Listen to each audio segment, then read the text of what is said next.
Salve a tutti, è con noi Carlo Bendoricchio, direttore del Consorzio Acque Risorgive. È con noi in questo momento perché il momento è terribile, è il momento peggiore dell'anno dal punto di vista delle esondazioni, degli allagamenti, delle alluvioni, perché è il mese in assoluto, ottobre ma anche novembre, sono mesi terribili per le piogge. E mappiamo quindi con lui le zone più critiche della provincia di Venezia.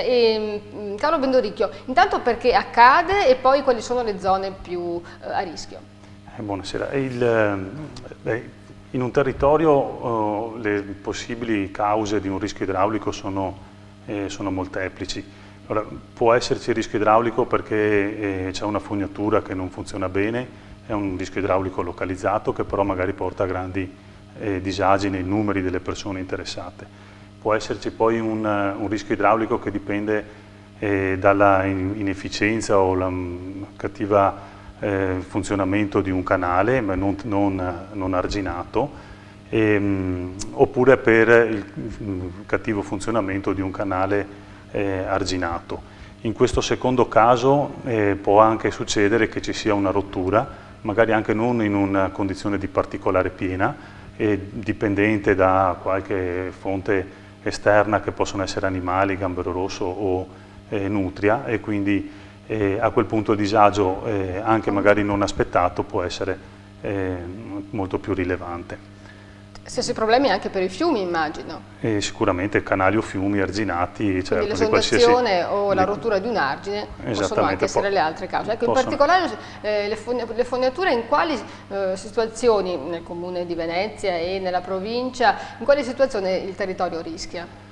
Beh, io credo che un po' tutto il territorio della provincia di Venezia, ma tutto il territorio gestito dal Consorzio di Bonifica Acque Risorgive abbia una criticità diffusa in termini di fognatura bianca. Quindi le fognature sono sporche, non sono tenute bene. Ma le fognature, indipendentemente dal fatto che siano sporche o pulite, sono un problema per il clima che si sta manifestando in questo periodo. Le famose bombe d'acqua di cui abbiamo sentito parlare tanto quest'estate e comunque negli ultimi anni metterebbero in difficoltà un qualsiasi sistema di fognatura, sia esso pulito o sporco. Ecco, però diciamo che ci sarebbe bisogno di intervenire sulla fognatura. La fognatura sconta anche un altro problema, che è quello che non si vede, no?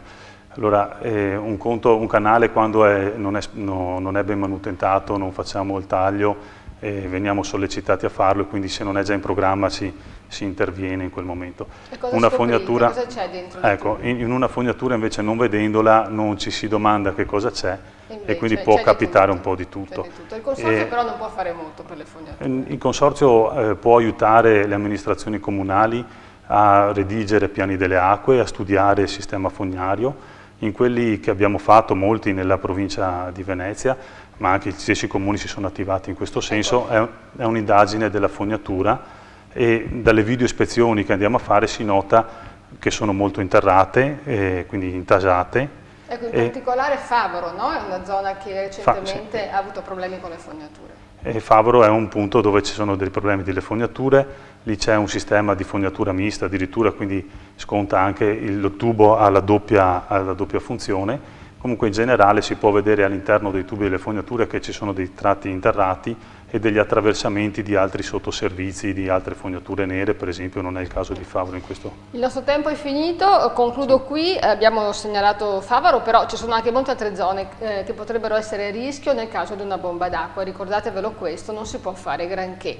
E rimanete con noi, seguiteci in queste puntate, perché nei prossimi giorni parleremo anche di altri punti critici.